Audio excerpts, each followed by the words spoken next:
¿Qué tal amigos de Diario Expreso? Hoy estamos con Luis Felipe Tillería, precandidato presidencial del partido político Avanza, con quien vamos a hablar sobre su postulación y las propuestas para el país. Él es actual concejal en Londres y vamos a hablar un poco sobre esto también. Bienvenido a este espacio. Buenos días.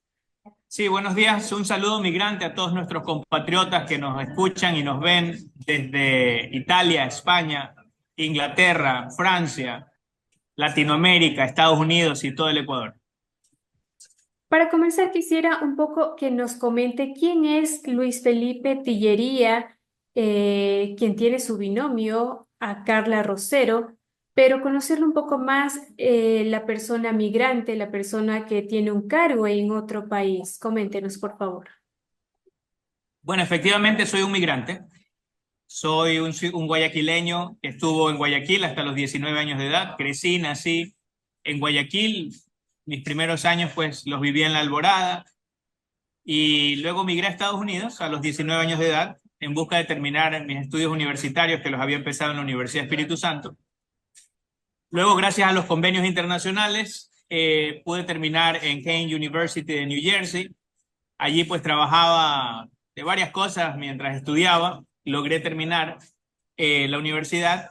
Regresé a Ecuador a ser profesor universitario en la Universidad Católica de Guayaquil. Luego volví a migrar en busca de profundizar mis conocimientos, esta vez tratando de obtener la primera maestría, la primera de cuatro al final maestrías que hice a lo largo de mi vida.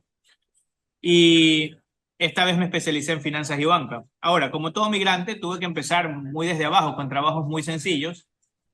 Yo limpiaba oficinas en las madrugadas, me levantaba pues a las cuarto para las 5 de la mañana, llegaba al trabajo a las 5:30 y ahí tenía pues con ese frío londinense, que no es lo mismo madrugar en Ecuador que en Londres.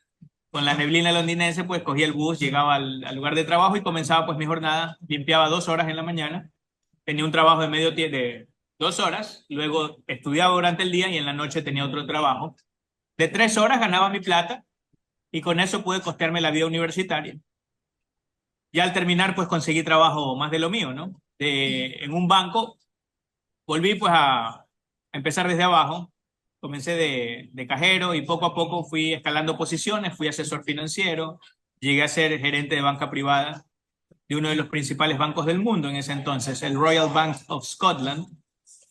Y eventualmente, mientras tenía el cargo gerencial, pude abrir un cachuelo al comienzo, empezando desde abajo. Y poco a poco le fui dando forma a ese cachuelo, comenzó a ser una empresa y hoy tenemos operaciones en 4 países. Ok, el ser concejal en Londres a usted no le impide ser precandidato, no ha tenido ningún inconveniente y por el otro lado, de llegar a ganar y llegar a Carondelet, ¿renunciaría a la concejalía o cómo hará con estos todos Bueno, los... normalmente la concejalía dura hasta marzo del 2025. Ujú. Sin embargo, posiblemente vaya a la reelección de la concejalía. Hoy por hoy sigo en funciones. Muchas veces me tengo que levantar a las 3 de la mañana para conectarme vía telemática Ujú. a las sesiones del Consejo. Creo que sería algo histórico que la ciudad de Londres tenga un concejal presidente de Ecuador y creo que sería algo muy bueno que Ecuador tenga un concejal en el mayor distrito financiero del mundo, por donde pasan 3.8 trillones de dólares al día. Es decir, para financiar Ecuador, nosotros necesitaríamos un minuto del dinero que pasa por la City de Londres. Londres es el país que apunta, es el distrito financiero que apunta a ser el líder mundial en el financiamiento de proyectos medioambientales. Ecuador es un país megadiverso y muy bien podría recibir ese tipo de fondos, con lo cual creo que sería una oportunidad histórica para Ecuador de también tener otra fuente de financiamiento y no tener cada año que irsele a arrodillar al Fondo Monetario Internacional. Creo que en ese sentido yo puedo traer mucho a la mesa para nuestros compatriotas, para nuestro país. Por eso, pues, a los lugares donde voy, siempre llevo mi currículum, porque yo quiero aplicar al trabajo de ser presidente y creo que puedo aportar muchísimo a nuestro país. Entonces, no hay inconveniente en que en un caso hipotético No de hay que ningún, no hay llegue, ningún no impedimento hay. legal, no hay ningún Ujú. impedimento legal. Lo hemos consultado pues con varios constitucionalistas en Ecuador y con el procurador, máximo procurador en la ciudad de Londres. Simplemente aquí estamos a la voluntad de ambos pueblos, de la ciudadanía londinense y de nuestros queridos hermanos ecuatorianos. Ok. Usted fue escogido como precandidato presidencial y Carla Rosero como su binomio, pero ¿cómo se dio ese acercamiento precisamente con Avanza? ¿Por qué con ellos? Estuvimos en conversaciones con varios partidos políticos. Lamentablemente nos dimos cuenta de que hay partidos que tienen dueño, que hay partidos que 2 semanas antes de las primarias ya le levantaban el brazo al ganador sin que hayan habido primarias, ¿no? Ujú. Bueno, eso nosotros venimos a combatir esa dueñocracia. Ese ha sido pues nuestra motivación para entrar en política. Entonces, mal hubiésemos hecho en alquilar un partido, mal hubiésemos hecho en comprar un partido político, o peor aún, hipotecar nuestras conciencias frente al dueño de un partido político, si era lo que precisamente veníamos a combatir. Y uno fácilmente puede darse cuenta qué partidos tienen dueño y cuáles no, cuando vemos las primarias. Si es que vemos primarias donde hasta último minuto, como nos pasó a nosotros, casi éramos como la final del Mundial Argentina-Francia, que hasta el último minuto no se sabía quién ganaba los penales. Bueno, lo mismo nos pasó a nosotros. De hecho, hay una compañera del partido, asambleísta en función, ¿no?, quien está en total desacuerdo y abiertamente y públicamente en contra de nuestra candidatura. Pero de eso se trata cuando los partidos no tienen dueño, de que hayan disidencias. Mire lo que pasa, por ejemplo, en el Partido Republicano en Estados Unidos. Allá por el año 2016 vimos que Donald Trump se enfrentaba a los favoritos y tenía muchos detractores dentro del Partido Republicano. Entonces, nosotros comenzamos a analizar diferentes opciones y dentro de los 4 partidos con los que estábamos manteniendo conversaciones nos vimos que el único partido que no tenía dueño en la paleta electoral era precisamente Avanza. Y claro, nosotros pues llegamos casi al último de su proceso de selección, pero afortunadamente hubo una ventana abierta para que los compañeros pudiesen debatir nuestro nombre. Eventualmente, pues yo creo que pesó muchísimo también la selección de Carla Rosero Villavicencio como vicepresidenta. Creo que ahí los compañeros se dieron cuenta, a pesar de que en algún momento hubo casi un empate técnico con otras candidaturas. Creo que en el momento en que anunciamos nuestro binomio, una experta en seguridad, experta también en informática, eso, una mujer muy preparada, muy joven, muy inteligente, yo creo que eso decantó y logró que de los 723 delegados, 700 le dieran el respaldo a este binomio. Ok. Por otro lado, según una encuesta de Comunicaliza publicada el 26 de agosto, de los 17 binomios que existen hasta ahora, el de Daniel Noboa de ADN tiene un 32,4% de la intención de voto. Por otro lado, le sigue Luisa González de Revolución Ciudadana con el 25,4%. Ocupan ellos el primer y segundo puesto respectivamente. Usted, en cambio, figura apenas con el 0,4% de esa intención del voto, de una encuesta de Comunicaliza, repito. ¿Qué lo diferenciará a usted de los demás binomios que lo pueda hacer destacar? Bueno, depende de la encuesta, ¿no? Vi también una encuesta de Maluk Research en donde se nos daba el tercer lugar con el 9%. Depende también cuándo se tomó la muestra. Recuerde que esto lleva 50 días. Si la muestra comenzó hace 40 días y terminó hace 10 días, en ese mes, pues nosotros al comienzo de la muestra habíamos dado 2 entrevistas en un par de radios. Sin embargo, pues nos damos cuenta que ahora ha crecido cerca de algo así como 80.000% nuestra actividad en redes. ¿Y qué es lo que nos diferencia en este momento? Yo creo que en este momento nos diferencia que tenemos un gran plan de gobierno. Somos la única candidatura que está pensando en el corto, mediano y largo plazo. Queremos que Ecuador llegue al primer mundo. ¿Qué nos diferencia? Somos la única candidatura que representa a los migrantes, a esos 3 millones de ecuatorianos que han migrado. ¿Qué nos diferencia? Somos los únicos que han llegado históricamente en 1000 años de historia a la concejalía de la ciudad de Londres y con ello no solamente la red de contactos, sino la experiencia de manejar un presupuesto similar al de Ecuador, si uno le excluye las Fuerzas Armadas. ¿Y qué nos diferencia?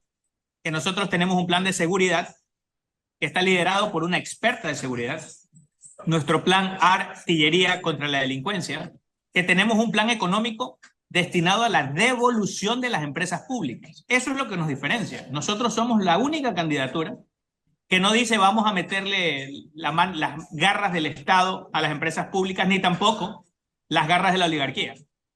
Nosotros queremos que las empresas públicas estén en los bolsillos de todos los ecuatorianos. Así como hace 25 años se decidió que la reserva monetaria, en lugar de estar en el Banco Central y darles vales, papelitos llamados sucres a la gente, se decidió que esa reserva monetaria de dólares esté directamente en los bolsillos de los ecuatorianos. Nosotros queremos algo similar y así de irreversible. Queremos que las empresas públicas estén por medio de acciones en los bolsillos de los ecuatorianos, en una carpetita en el segundo cajón de todas las familias de Ecuador. Usted habla de un plan que incluye el tema y el eje de seguridad.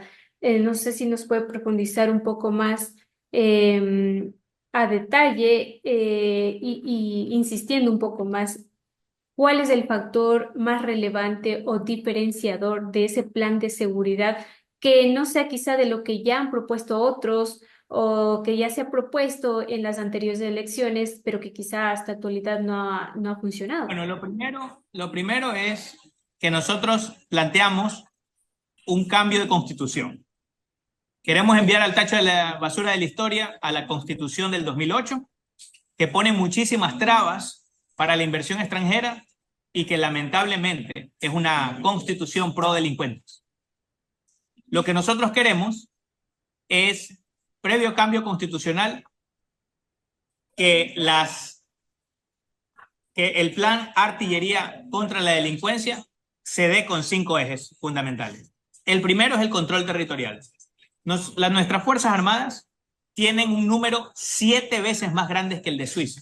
No el doble, 7 veces más grande. ¿Y qué es lo que queremos nosotros? Queremos reenfocar esas Fuerzas Armadas, porque no hemos tenido una guerra en 30 años, en el continente. Queremos reenfocar esas Fuerzas Armadas al control territorial. Queremos que, por ejemplo, no le resulte raro a un ecuatoriano salir a caminar por la Alborada y ver tanques de guerra deambulando por la Alborada. Que cuando uno salga en Comité del Pueblo y ver a los hijos jugar, que vean militares fuertemente armados, porque a un migrante esto no le parece raro. A un migrante que vive en la estación, que vive en Milán, no le parece raro salir de la estación de Milano Centrale, en Italia, y ver, por ejemplo, un tanque de guerra frente a la estación, ver a los carabinieri fuertemente armados. Porque claro, no ha habido mafia más mafia que la mafia italiana. Y si nosotros hoy tenemos un problema similar, tenemos que aplicar soluciones similares, aplicarlas a nuestra realidad y comenzar a controlar el territorio con nuestras gloriosas Fuerzas Armadas. Pero como segundo punto, queremos utilizar a más de 100.000 reservistas y que estos 100.000 reservistas se roten el control permanente de las cárceles. Nosotros queremos que se vaya el SNAI, porque el SNAI ha sido un foco de corrupción al cual se le fugan los más buscados. Con lo cual nosotros queremos que las Fuerzas Armadas, por medio de sus reservistas, controlen permanentemente las cárceles y se vayan rotando cada 3 semanas, porque son 100.000 reservistas. Hay suficientemente número para que vayan rotando y que no se contaminen. Pero como tercer punto del plan Artillería contra la Delincuencia, nosotros también queremos que vuelva el servicio militar para los jóvenes y la premilitar en los colegios. No le encontramos ningún pecado a que un par de muchachos que estuvieron fumando marihuana hasta hace un año, por ejemplo, aprendan a levantarse temprano a las 5:30 de la mañana, que comiencen a lustrar sus zapatos, a hacer ejercicio, que aprendan la disciplina, que aprendan el honor, que aprendan a andar bien uniformaditos, que aprendan la honorabilidad, el amor a la patria, que aprendan una profesión y a extrañar a su familia. Eso es lo que nosotros queremos para nuestros jóvenes. No queremos un ejemplo de fumar marihuana, de estar en droga. Queremos que, por último, se desintoxiquen en ese año. Que aprendan a trabajar, que aprendan a ser ciudadanos de bien y queremos devolverles el futuro para que lo tengan en sus manos y no en las manos de ningún vicio. Como cuarto punto, nosotros sabemos que es necesario en este plan de artillería contra la delincuencia, necesitamos blindar jurídicamente a nuestras fuerzas del orden. Que si el día de mañana abaten a un enemigo en combate, que no vayan presos. Nosotros también vamos a dar el respaldo político, pero eso no es suficiente. Necesitamos blindar jurídicamente para que el día de mañana, si es que abaten a un enemigo, no vayan presos. Pero no solamente el día de mañana, sino una reforma legal para que ellos por los próximos 50 años tengan la tranquilidad de que no va a venir un Alfaro Vive Carajo reloaded y los vaya a perseguir. Y como último punto, nosotros queremos armar la diplomacia de la lucha contra el crimen organizado. Es decir, que más allá del trabajo que hacen nuestros agregados militares, nosotros queremos, al más alto nivel, crear una co-cancillería militar. Un diplomático del más alto rango que viaje el mundo firmando acuerdos de cooperación militar con todos los ejércitos del mundo, para que entre varios ejércitos, como hizo el presidente de Ucrania, Zelensky, se le paró entre 29 ejércitos del mundo a un gigante como es Rusia. Bueno, pues nosotros vamos a firmar acuerdos de cooperación con varios ejércitos del mundo, con el ejército no solamente de Estados Unidos, sino también de Corea del Sur, de Israel, el ejército del Reino de España, de Bélgica, de Reino Unido, de Francia, que son principalmente los primeros damnificados del envío de drogas. Y con varios ejércitos vamos a darle guerra a ese crimen organizado. Ok, de este tema del área de seguridad, ¿estará encargada únicamente Rosero o tendrá otras áreas a su cargo que usted le designará? Bueno, hay principalmente el área de seguridad. Estamos aún formando nuestro equipo.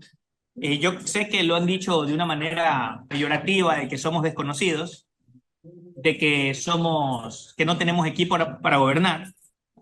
Y efectivamente nosotros pensamos que eso es algo muy, muy positivo. Porque a mi retorno a Ecuador tenemos planificado un tour prácticamente entre varios colegios de profesionales. Porque creemos que allí están los futuros ministros. Allí está el futuro del país. Allí están los futuros gobernantes, quienes van a ser nuestro equipo. Nosotros cuando lleguemos al gobierno, pensamos que se tienen que ir todos. En cuanto lleguemos nosotros vamos a resetear el sistema y se van todos. Hay 250.000 funcionarios públicos de libre remoción y se van todos. Solo se quedan los honestos. Y vamos a empezar una campaña de recolección de hojas de vida, porque necesitamos que los ciudadanos honestos den un paso al frente, se involucren en el quehacer público y nos ayuden a gobernar. ¿Qué nos diferencia de otras candidaturas? Que este servidor no le debe ni su primera chamba, no le debe un contrato, no le debe la venta de un departamento, no le debe su hipoteca, no le debe ni un préstamo, nada, ni una sociedad, nada, a ningún grupo oligárquico del país.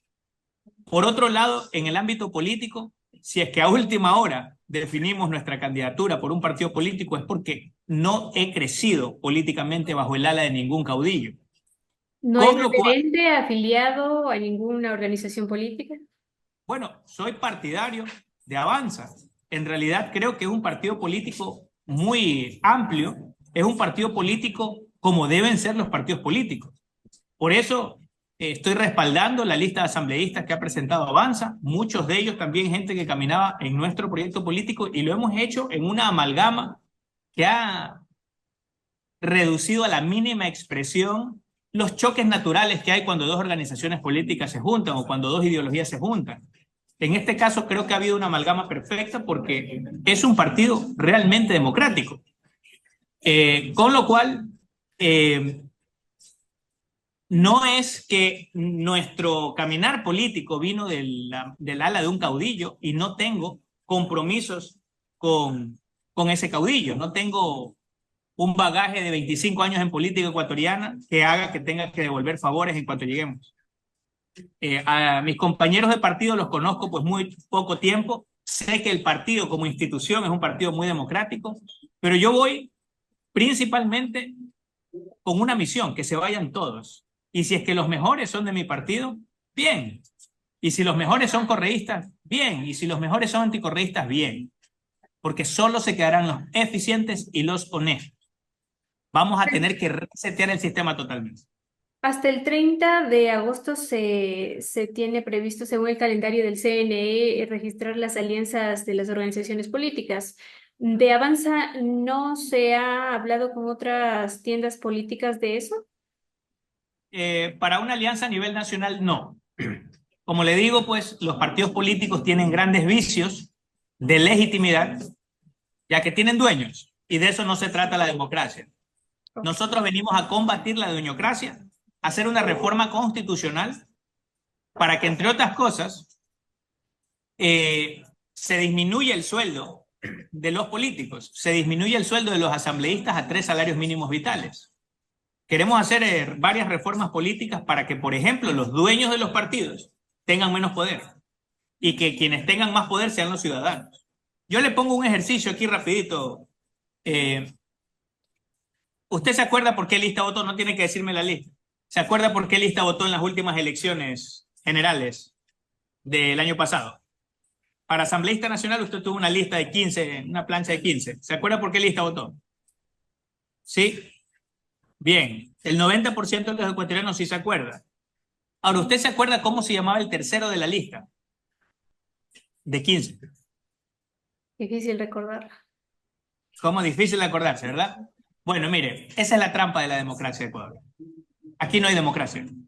Aquí, lamentablemente, los dueños de los partidos políticos por los últimos 45 años han hecho un sistema con trampa para que si usted ni de los 10 mandamientos se acuerda, mi queridísima, más difícil pues se va a acordar de 15 fulanos que no la representan. Pero usted Pero sí les dio. no estamos recayendo precisamente en algo que usted está criticando al tener los 17 binomios y ser usted parte de esos 17. ¿Por qué no justamente ir como están haciendo? No digo que se una a esta unidad de las izquierdas, pero quizá hacer un llamado o también optar por ese mismo camino para reducir todas esas postulaciones que hay que en cierto modo, como lo acaba de decir, van a confundir o podría afectar en forma negativa al electorado. A ver, no es el punto que estoy tocando, y quiero aclararlo muy bien. Mm. Uno tiene una plancha de 15 asambleístas y por los que usted votó por 15 de ellos en plancha y no se acuerda de cómo se llama el tercero, por el que votó. Olvídese por los que no votó. No se acuerda de cómo se llama por el que votó. Y eso es un problema del sistema que la obliga a usted a votar por 15. No puede votar por uno, votar por 15. Entonces tiene que darle el voto a una persona que usted no se acuerda, no lo conoce. Y probablemente ese tercero entró y el cuarto se quedó fuera. Pero ¿quién decide si va tercero o va cuarto? El dueño del partido. Entonces, este tercero que sí entró no va a tener favor y temor con usted, porque él sabe que usted no sabe cómo se llama. Él va a tener favor y temor con el dueño del partido, porque sabe, este asambleísta tercero, que si se porta bien con el dueño del partido, la próxima lo pone primero y entra seguro. Y si se porta mal, lo pone décimo o no lo pone y se le acaba la carrera política. ¿Por qué no hacemos una alianza y por qué hoy por hoy tenemos que ser parte de esos 17 binomios? Porque nosotros venimos a plantear algo totalmente diferente, un reseteo del sistema. Nosotros queremos, por ejemplo, en nuestra reforma política, dividir Ecuador en 151 distritos para que cada asambleísta pelee mano a mano, uno a uno, en cada barrio, en cada distrito, que el distrito sea de aproximadamente 100.000 habitantes. Entonces tendremos, por ejemplo, que la Alborada en Guayaquil va a tener un asambleísta y quizás Comité del Pueblo en Quito va a tener un asambleísta y San Blas en Cuenca un asambleísta y así cada barrio termina teniendo un asambleísta. Quizás muchas veces pues Balsar y un poquito del Empalme, entre los dos armen un asambleísta. Por primera vez Balsar tendrá un asambleísta de conciudadano. Entonces, allí pesa menos la plancha. Ya no hay dónde esconderse porque la pelea es mano a mano. El barrio sabe quién es su representante. Y como ya no hay plancha, pesa menos el dueño del partido. Porque en la práctica lo que pasa hoy en día es que cuando entran todos esos asambleístas de agache que simplemente van a alzar la mano por lo que diga el dueño del partido, se reúnen en una mesa chica, los 5 o 6 dueños de partidos, y ahí comienzan a transar. El uno dice, yo tengo 45 asambleístas, el otro dice, yo tengo 25, el otro dice, yo tengo 15, y comienzan a transar leyes, comienzan a transar impunidad, comienzan a transar hospitales, partidas presupuestarias, y ese es el génesis de la corrupción en Ecuador. Ok, una consulta más. Bajo su experiencia en la Concejalía de Londres, tomando en cuenta esto y en su discurso cuando usted aceptó la precandidatura en el CNE y hace poco también que iniciamos en la entrevista, mencionaba justamente aspectos de ese modelo social que hay allá en la Unión Europea, en Londres, y que sería una de las intenciones traerlo aquí en Ecuador, hacer esos cambios acá. Pero quizá no es un poco arriesgado hacer ese tipo de comparaciones, dado que los países de Europa y Ecuador tienen sistemas diferentes, quizá incluso se podría decir opuestos en el sentido político y económico para realizar ese tipo de cambios. ¿Le resulta Bueno, complicado vamos a eso. o no? Vamos a cambiar el sistema. Vamos a cambiar el sistema económico y el sistema político. Nosotros queremos que en el sistema político, por ejemplo, nos parezcamos un poquito más a Inglaterra, que se elija un asambleísta por cada distrito, para que el dueño del partido ya no tenga tanto peso, sino que sea el ciudadano el que tiene el peso. Entonces así cambiamos la dinámica política. Pasaremos de un sistema de dueñocracia a un sistema de democracia verdadera. Queremos cambiar el sistema económico, que ya no nos, como decimos, dicen mis primos de Quito, que no nos den administrando las empresas públicas los políticos, sino que, por ejemplo, las empresas petroleras, Petroecuador, estén en los bolsillos de los ecuatorianos. Nosotros queremos que, por ejemplo, uno tome Petroecuador, la divide en 3 partes, coge una parte, y esa una parte la divide en 18 millones de acciones para que cada ciudadano tenga una acción, sea rico, pobre, mendigo, doctor, niño, viejo, tenga una acción en sus bolsillos, que puede ir a la ventanilla del banco y decir, bueno, yo vengo a retirar mis acciones de Petroecuador y que las guarde en el segundo cajón y todos los años pues reciba sus 80, 70 dólares de dividendos. Yo sé que para algunos no es mucho esos 80 dólares, pero para una familia de 5 miembros, pobre, recibir 5 por 80 son 400 dólares el 2 de diciembre, quizás eso puede ser la diferencia entre tener Navidad o no. Y esa es plata que hoy por hoy está en los bolsillos de las mafias de Petroecuador, de los sindicalistas de Petroecuador, que muchas veces ganan 15.000 dólares, y de los políticos que lo utilizan como botín. Nosotros queremos que Petroecuador vaya directamente a la gente, sin pasar por los políticos. Queremos que una segunda parte se la vendamos a una empresa internacional para que venga a administrar con tecnología de punta y que venga a administrar con procesos claros y transparentes, que venga a mejorar la efectividad y la eficiencia. Queremos venderle una segunda parte de Petroecuador y de varias empresas públicas a, por ejemplo, British Petroleum. Que British Petroleum nos pinte, nos pague 20.000 millones de dólares por una parte de Petroecuador, que ellos administren, que limpien a todas esas ratas de Petroecuador, porque usted sabe que con tillería se acaba la pillería. Y queremos que con esos 20.000 millones que nos da British Petroleum, con eso vamos a invertir en infraestructuras de primer mundo. Queremos, por ejemplo, que haya un tren de alta velocidad que una Quito, Riobamba, Guayaquil en 1 hora 50 minutos. Y no solo eso, queremos una segunda troncal que una, por ejemplo, Manta, Puerto Viejo, Santo Domingo, Quito y Puerto Francisco Orellana, que lo pueda unir perfectamente en menos de 4 horas. Porque eso haría que Ecuador sea un centro logístico internacional también, que estemos muy bien interconectados y que por ahí pasen mercancías que van a diferentes partes de Latinoamérica. Ese es el país que nosotros queremos.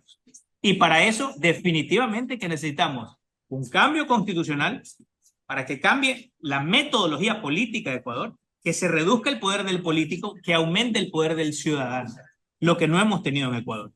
Y una vez que tengamos esa dinámica, fácilmente nosotros vamos a tener empresas que vengan a generar empleo. Y al momento de tener empresas que vengan a generar empleo, vamos a tener que la gente tiene más platita, que hay más circulante, pero siempre bajo un esquema de protección social como el que existe en Europa. Yo vengo de una ciudad que es el mayor distrito financiero del mundo y actualmente soy concejal en funciones del distrito financiero, del municipio más rico del mundo. Pero fíjese cómo es la relación de poder, que mi sueldo, siendo concejal del municipio más rico del mundo, es de medio salario mínimo vital. La mitad de un sueldo. Y yo creo que eso está bien. Y yo creo que eso tiene que venir a Ecuador. Que los políticos sean chiros y que las familias sean ricas. Eso es lo que yo quiero para mi país. Lamentablemente hoy vemos que en los últimos 45 años los únicos que están gordos son los políticos y los niños desnutridos. Queremos cambiar esa relación de poder y para eso necesitamos captar el poder. Una última consulta en honor al tiempo. En caso de no pasar a una segunda vuelta con su binomio, ¿al perfil de qué candidato sería usted el que apoye? Bueno, tenemos muchísimo optimismo, creo que vamos a pasar a la segunda vuelta.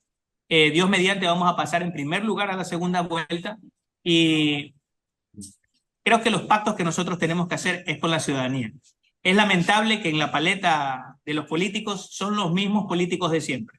Creo que hay una cara nueva, aparte de la de Luis Felipe Tillería y Carla Rosero. Lamentablemente, cuando uno pues, escarba lo de encimita, se da cuenta de que es toda la partidocracia en plana mayor.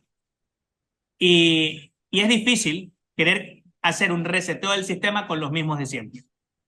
Como le dije, nosotros no respondemos a ningún grupo económico y tampoco respondemos a ningún caudillo político. Eso es lo que nos hace diferentes y nosotros queremos seguir con esa diferencia. Queremos hacer los cambios que el primer mundo hizo hace 45 años cuando no era primer mundo, hacer esos cambios en Ecuador para enrumbar Ecuador al primer mundo. Perfecto. Esas han sido las declaraciones y el diálogo con Luis Felipe Tillería, precandidato presidencial de Avanza. Gracias por estar con nosotros en este espacio.